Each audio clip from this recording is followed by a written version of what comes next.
Allah Subhanahu wa Ta'ala itu merencanakan kehidupan kita, teman-teman. Kita cuman perlu menjaga masih on the track apa enggak nih. Kita cuma perlu ngejaga kita ini masih di garis yang Allah ridhoi atau enggak. Kalau masih di dalam garis yang Allah ridhoi, biarkanlah Allah yang mengarahkan kemana. Pokoknya jangan sampai ngelanggar aja.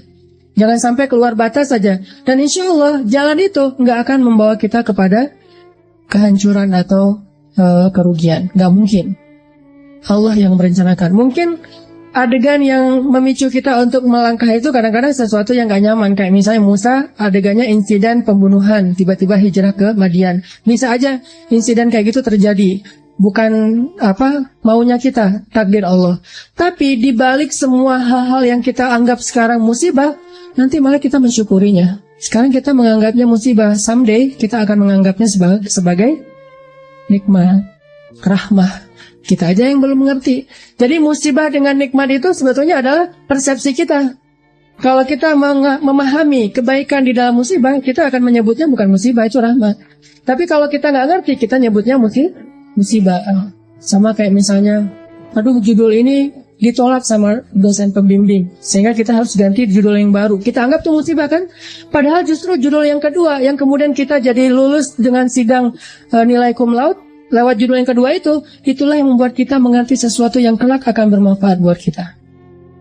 Judul pertama mungkin tentang apa?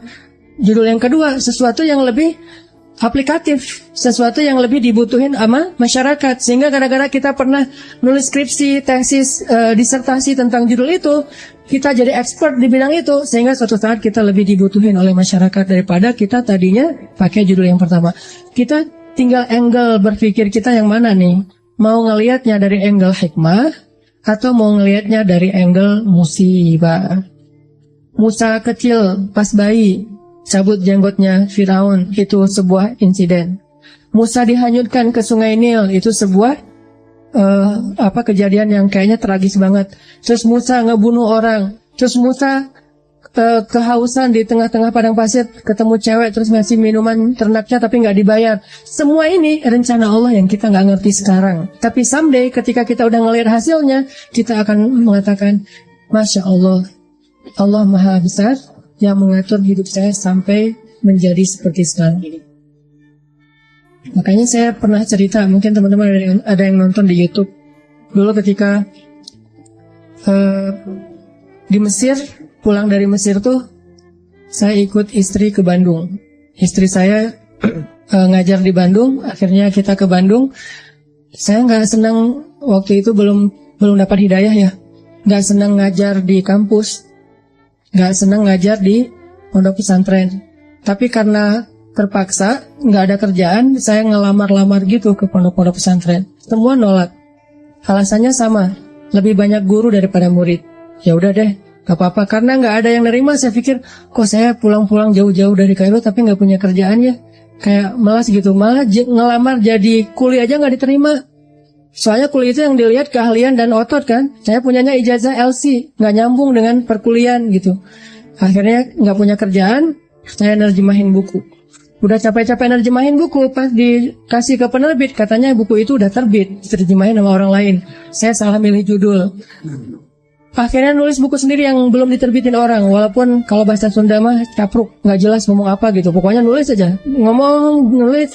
Udah selesai nulis, dikasih ke penerbit, nggak ada yang mau nerbitin karena nggak layak katanya. Kan ini adegan-adegan yang awalnya kita anggap sebagai kesulitan, musibah kan? Karena nggak mau diterbitin sama penerbit, akhirnya saya kepikiran lagi, ya udah kenapa nggak diterbitin sendiri aja? Diterbitin sendiri. Alhamdulillah minjem uang dari teman 30 juta dan dia Allah takdirkan dilembutkan hatinya, mau aja, padahal nggak kenal amat, baru kenal juga beberapa bulan. Mungkin ngeliat muka saya tuh muka melas gitu ya. Jadi saya pinjam dong 30 juta. Oh ya udah ambil aja, nggak 30 juta. Dia punya percetakan sampai sekarang jadi teman baik. Dia yang punya percetakan, udah nggak apa-apa Ustaz, cetak aja ntar bayarnya waktu terserah Ustaz. Dikasih waktu 6 bulan.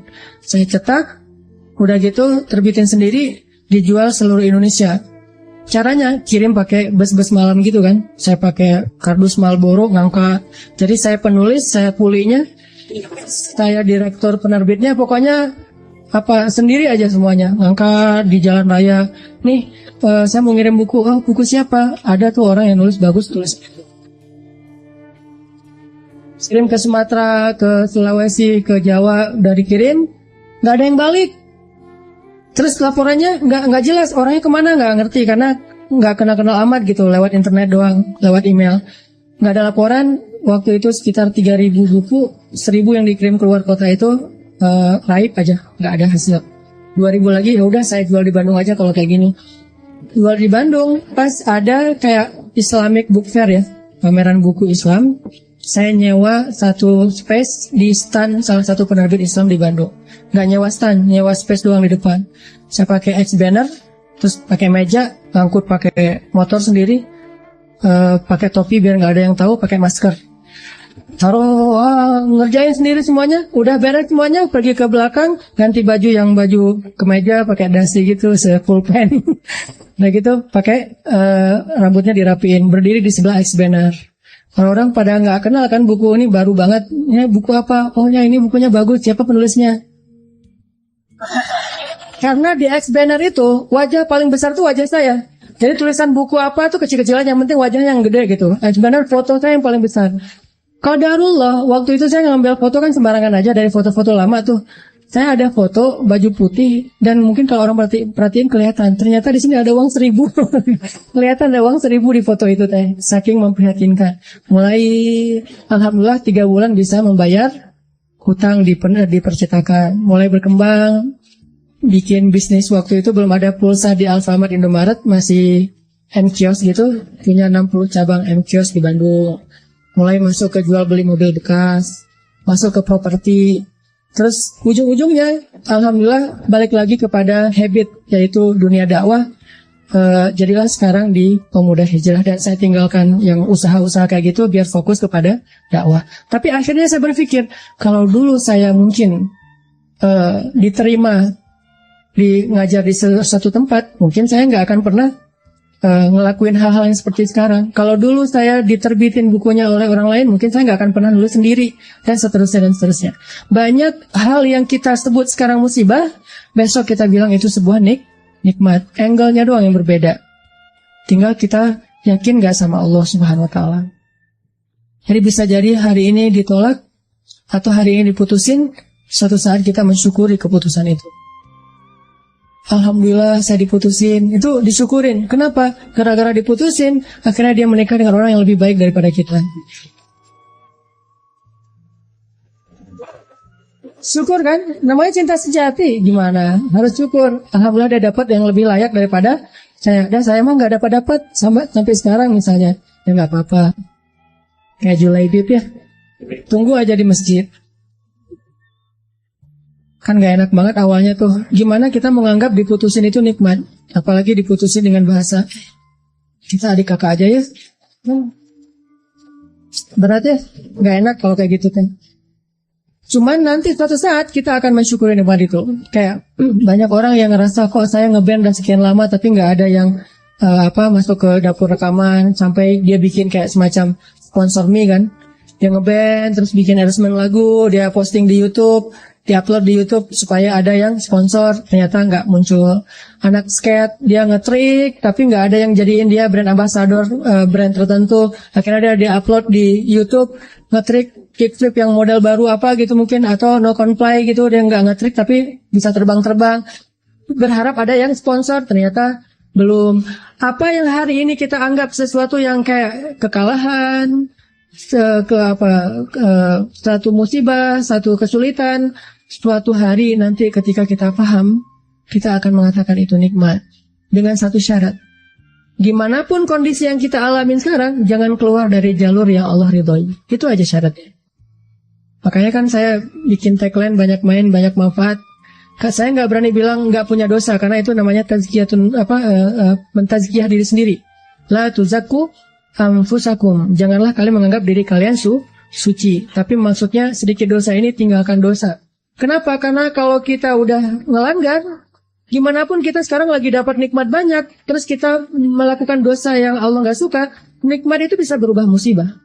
Sebaliknya, ada musibah, kita masih on the track, musibah itu bisa berubah menjadi nikmat. Syarat yang Allah minta dari kita cuma satu itu, jangan melanggar, jangan bikin dosa, jangan ngecewain Allah Subhanahu wa Ta'ala. Itu doang. Udah gitu bertahan aja, Allah kasih kejutan-kejutan yang sangat banyak dalam hidup kita. Saya punya teman orang Padang. Dia ikut tes akademi kepolisian. Dari sekian banyak yang ikut tes, 50 orang yang keterima, dia salah satunya.